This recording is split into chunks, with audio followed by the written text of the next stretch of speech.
In this video, we're going to be dealing with a more advanced clutch issue and a few others that you might run into along the way. Welcome back, motorized bike enthusiast. In our first video, we dealt with basic clutch adjustments as well as common issues that are relatively easy to address. When the only thing on your mind is getting on your bike and riding down something like this,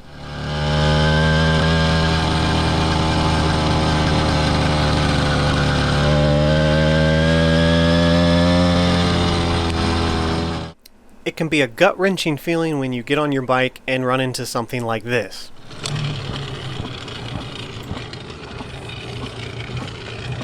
Man, this thing. Before we dig into the motor, I have a quick question for my returning viewers and subscribers. Let me know what you guys think about YouTube Shorts down in the comments. I've been experimenting with them lately because I know most of my viewers are on mobile devices, and this is a way for me to put out a quick update video, a teaser for a future video, a little unboxings, tips, tricks, fixing small things on these bikes. They do not affect my long-form weekly content at all. The quality and quantity is going to be the same. I just need to know what you guys think about these. Are they gimmicky and annoying, or do you like them and want to see more of them? Don't overthink your answer. Just give me your brutally honest opinion. Alright guys, let's get into it.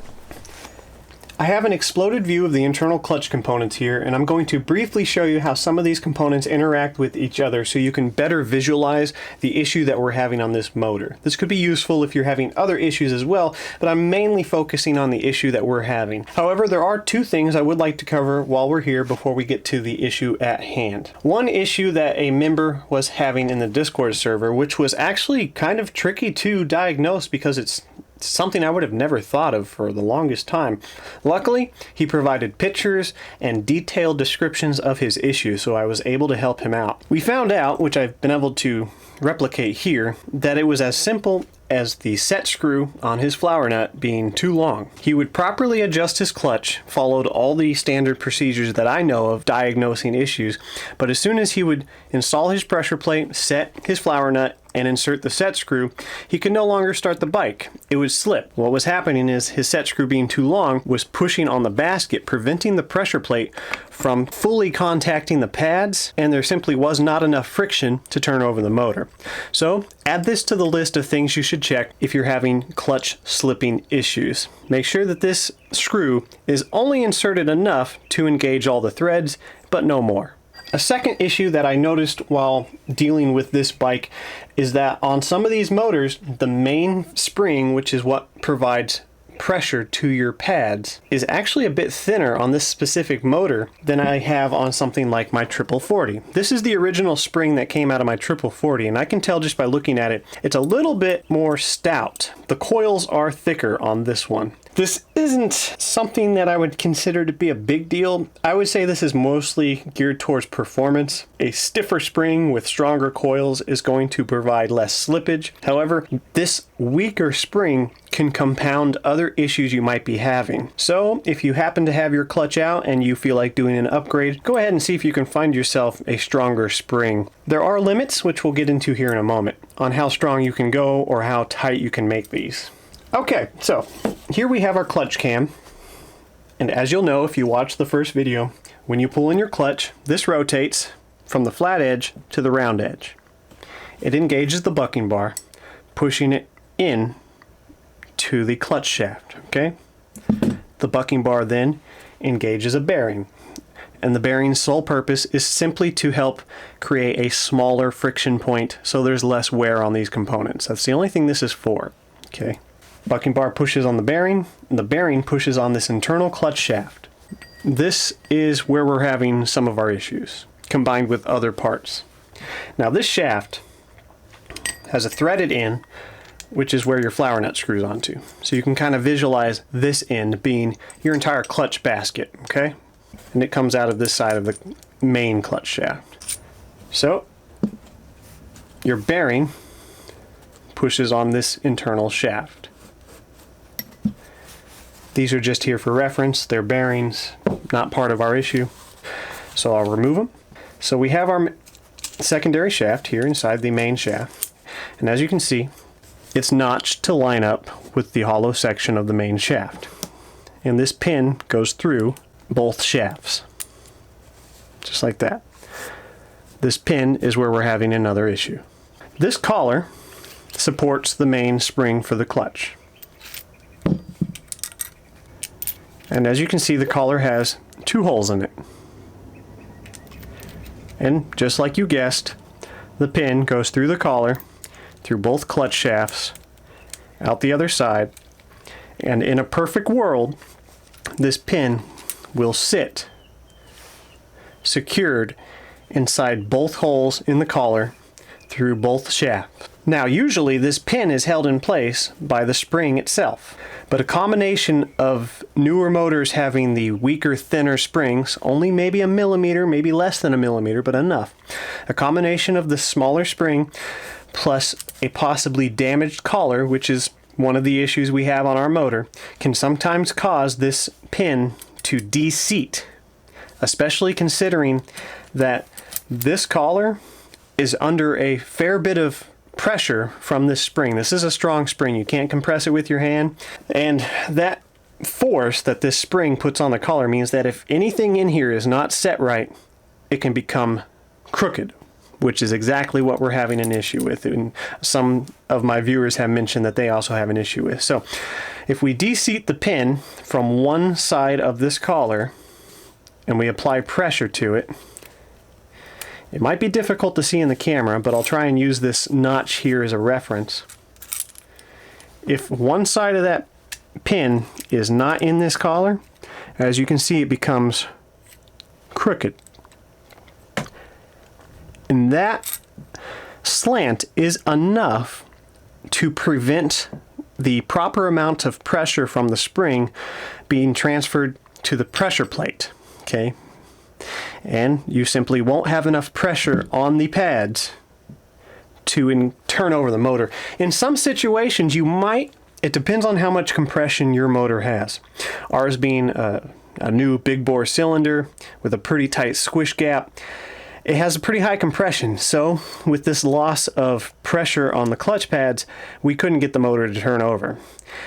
Symptoms of this, even if your motor does start, may be excessive clutch slipping, even if you've checked everything else. No contamination on your pressure plates, clean clutch pads, you've adjusted the bucking bar, cam, clutch cable, you've tightened the flower nut, and you still have it slipping. This could be your issue.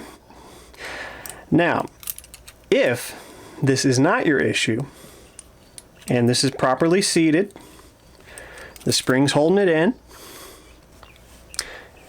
and you can't visually see anything wrong with your clutch assembly, then it could be as simple as you need to tighten this collar. So let me get this collar on here and show you how it also interacts with the clutch. As you see, this is kind of a castle nut. It's got notches in it, and those come in handy because you can adjust this collar on or off the bike, which you'll see us do in the video, both ways. Obviously, it's easiest to do it while this is still in the motor because it requires very minimal work. So this collar helps sandwich the spring between this second collar here, okay? Now, if you tighten it, squeezes the spring, you have more resistance, and it will in turn put more pressure on the plate when it squeezes down on the clutch pads. However, there is a limit to how much you can turn this in. Not only from the actual amount of space you have, but from the actual pin itself. If you crank down on this screw and turn it in as much as you can to really prevent your clutch pads from slipping, what you're probably going to do is damage the small pin that holds this all together.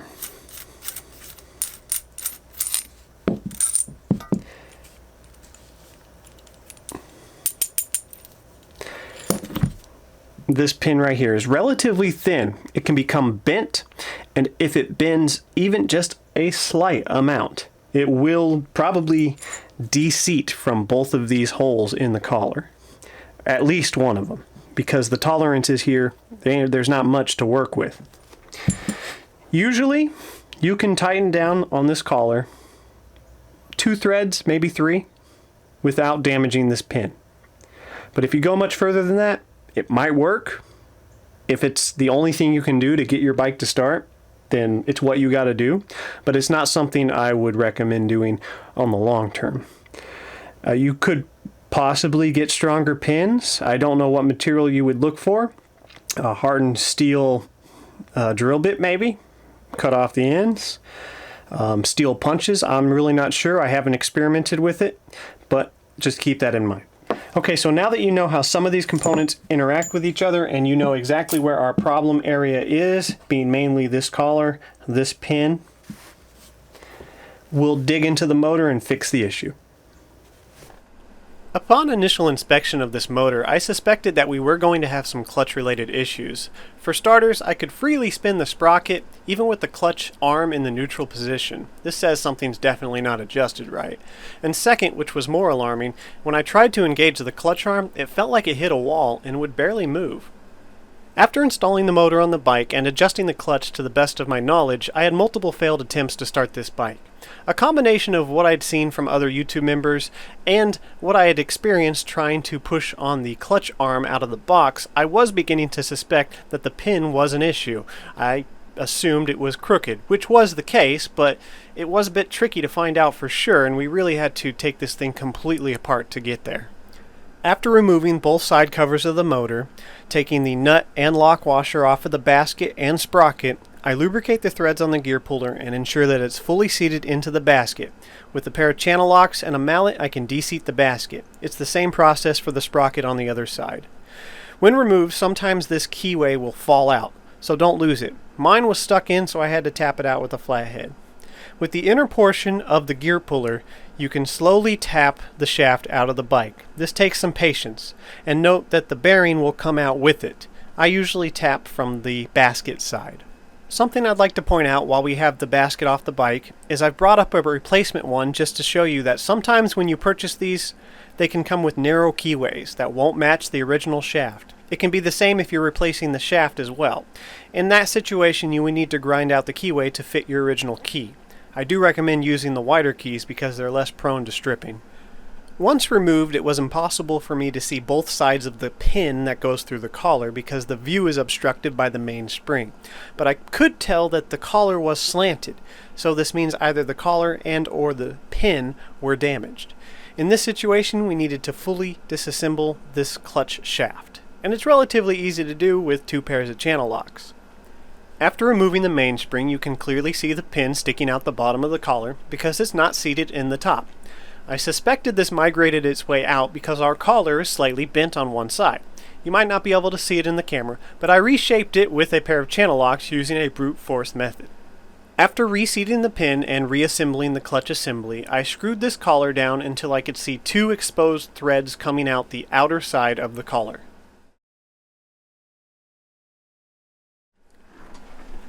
While reinstalling the clutch shaft and bearing, it's important that both bearings are fully seated against the case of the motor. If not, then you may never be able to get your woodruff key to reinsert into the slot. You may also have chain alignment issues, and you need all the threads you can get when screwing the nut back on for the sprocket and the basket. To do this, I would ideally want a socket that's big enough to only push on the outer diameter of the bearing as to not damage the seal or the bearings themselves, but small enough to just fit inside the slot of the case. The one I'm using is the same diameter as the bearings, so I can only get the bearing to seat so far. A trick I use is I have an old bearing that I use to fully seat the good bearing. This is of course going to cause the old bearing to seat into the motor slightly, so I use a bit of rubber and some channel locks to rock it out of the slot. The only other issue I ran into off camera is that the woodruff keys were too tight to get into the slots from the factory, so I lightly sanded one side until they would slip right in, and then reassembled everything and adjusted the clutch. After this fix, we were finally able to get the bike to start. Although not perfect, the clutch still tended to slip just a little bit, and over time it was getting worse until eventually I couldn't start the bike again. This was over the course of about 3 or 4 days. I'd been taking it around town to break in the motor as well as to work a couple of times. In my experience, I found it completely normal for a new motor or a new set of clutch pads to slowly start to slip over the first few days of riding, which seems like the situation we're in right now. This is because during break-in, the clutch pads become bedded in and slightly compressed. So where you adjusted your pressure plate before is no longer applying enough pressure to the pads. To fix this, you can usually just readjust the flower nut. Although in our situation I did try that, and in order to put enough pressure on the clutch pads, I had to move the clutch arm too far past the neutral position to be comfortable. And as explained in our first video, that would have caused excessive wear on the clutch cam. So for us, I decided for the first time to try and tighten the castle nut using this method, where you remove the bolt that holds on the clutch cable, insert an Allen key into the castle nut to lock it in place, and then rotate the tire backwards about a half turn. In our situation, this did the trick. It applied just enough pressure to the pads to give us a clean, solid start and good motor engagement. However, this should not be your first go-to method if you're having a clutch slipping issue. If you tighten this collar down before examining your clutch and find out that you have a dislodged pin, you can severely bend the pin, making your situation even worse. So make sure you examine your clutch assembly before adjusting this nut for tension. And one last important note, if you use this method to tighten the clutch spring, make sure that when you reinsert the bolt that holds the clutch cable in place, you don't screw it in too far, causing it to rub on the clutch shaft. If you guys got some useful information out of this video, make sure you hit that thumbs up. Subscribe if you like motorized bike stuff, and if you want to watch another video that might be helpful, check this one out. And until next time, ride safe.